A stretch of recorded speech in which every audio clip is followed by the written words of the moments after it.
یو بادشاه او دغه لور وه په خپل مالیار میانه وه. مالیار دغه مالیار نوم و عاقل. څه نوم یو؟ د بادشاه لور خیرات کړی نو خلک یې راغوښتي وو. نو د خپل یار یې راغوښتی و چې خوشحالی ورځ ده چې دی هم دلته وي. بادشاه جواب راغی چې بادشاه راځي او دیګونه ګوري. دی یو دیګ تش ساتلی و چې که پلار مې راتلو نو دا عاقل به په دې دیګ کې پټ کړمه چې پلار مې ونه ګوري چېرته. چې جواب راغی چې بادشاه راځي دی هغه عاقل زر په دیګ کې کېنول او پاسې په خانه کېښو اوړه یې تاو کړه سر یې ورابند. بادشاه چې راغی نو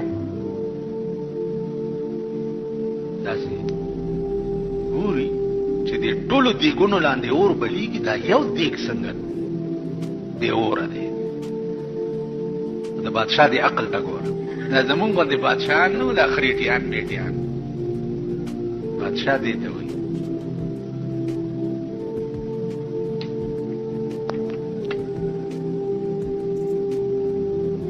بادشاهان دې ته وایي یو دیګ لاندې اور ولې نشته؟ بوی شو چې دې کې څه چل.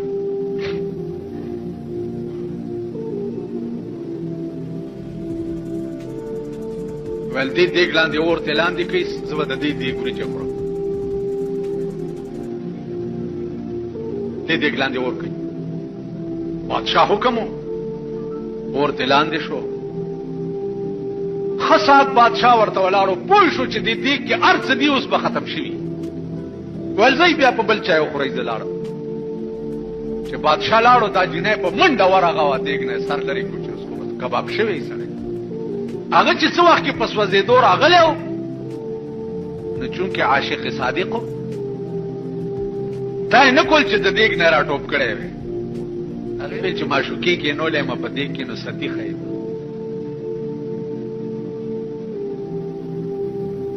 ستاسو غوندې نه و چې چا دپاره جلوس وباسي او پکې پټاخه خلاصه چې خپلې منډې م لیدلي دي.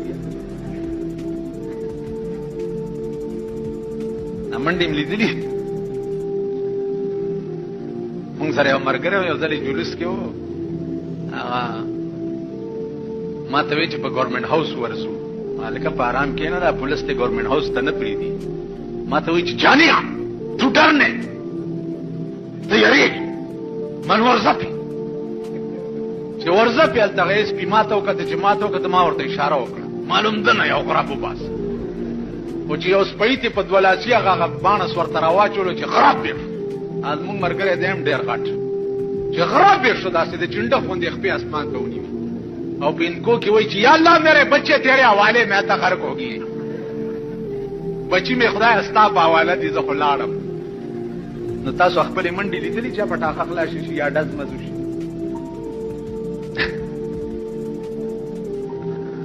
ځکه درته یم چې چغې ډېرې مو وهئ. ما د ایمان په رڼا پېژندلي. خبره د عقل وه چې زه په دیګ کې کېنولم ولې ټوپ کړم چې چا کېنولم بس پرېږده چې په هغې ستی شو. چې هغې د دیګ نه سر لرې کو کېنولم بس پرېږده چې په هغې ستی شو.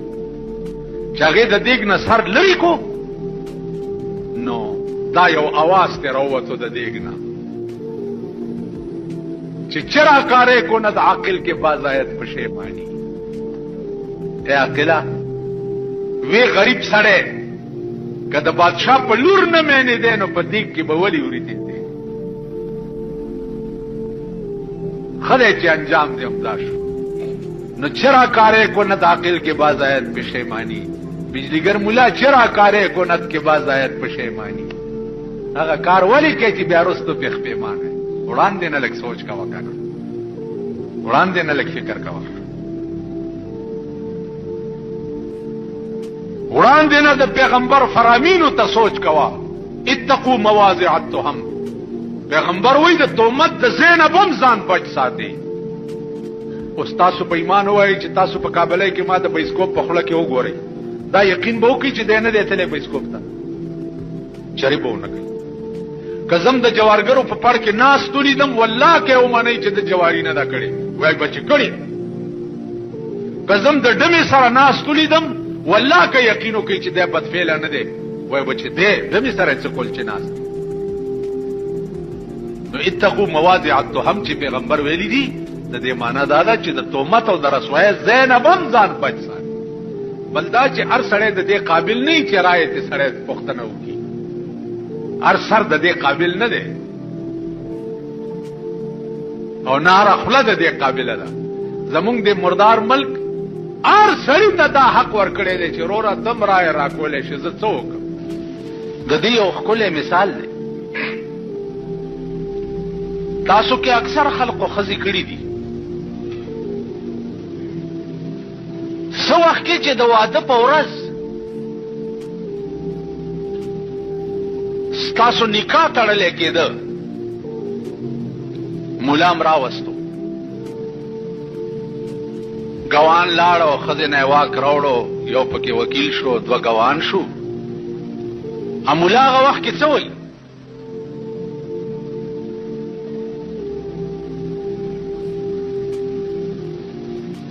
ملا وخت کې ورته دا وایي چې هلکه دا پلانۍ د پلاني لور سره د دومره مهره تا قبوله کړې وه او قبوله دې کړه ته وایې او ما قبوله کړې وه او قبوله مې کړه بس خبره خلاص شو ناوې دې کور ته راوسته سبا له بیماره شوه هله ډاکټر ته یې بوځه دا هغه وخت کې دا ویلی شي چې پرون چې د دې نکاح کېده نو ما خو ملا سره دا وعده نه وه کړې چې دا به زه ډاکټر ته هم بوځم دا تاسو کړی وه ښځو والا ووایي تا کړې ښځه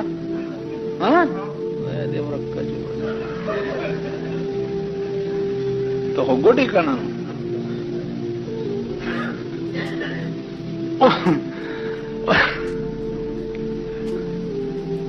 اوس ته دا ویلی شي چې ما هغه وخت کې تا خو نه وویلي چې ښځه مې بیماره شي خو ما ویل چې قبوله کړې مې ده د ډاکټر ذمهواري خو یې ما نه واخیستې یا دا ښځه ووایي چې ما ته جامې پکار دي ته دا ویلی شي چې بهی ما د جامو ذمهواري نه واخیستې دا ښځه ووایي چې ما له ځان له کور ونیسه ته دا ویلی شي چې ما د کور وعده خو نه وه کړې دا ښځه ووایي چې ورشه زیر غوښه راوړه دوه زیره ټیپر راوړه ته دا ویلی شي چې ما خو غوښه او ټیپر پکې نه دا ویلی شي که نه د دغه یو ټکي د قبول سره د دې ښځې ټول لوازمات چې دي هغه ستا په سر انبار شو که نه کړت پکې کولی شي او که دې کړت وکړو دا ښځه در نه تښتي که نه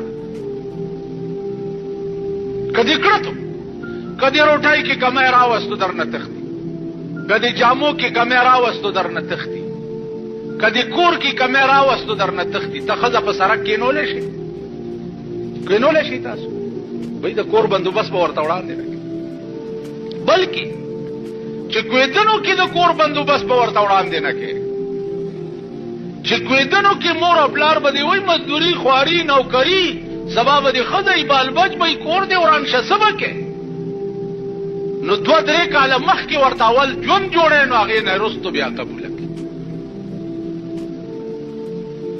نو آمنا چې دی ما ایمان راوړی دی او زه مسلمان یم نو د اسلام ټول مقتضیات ستا په سر انبار شو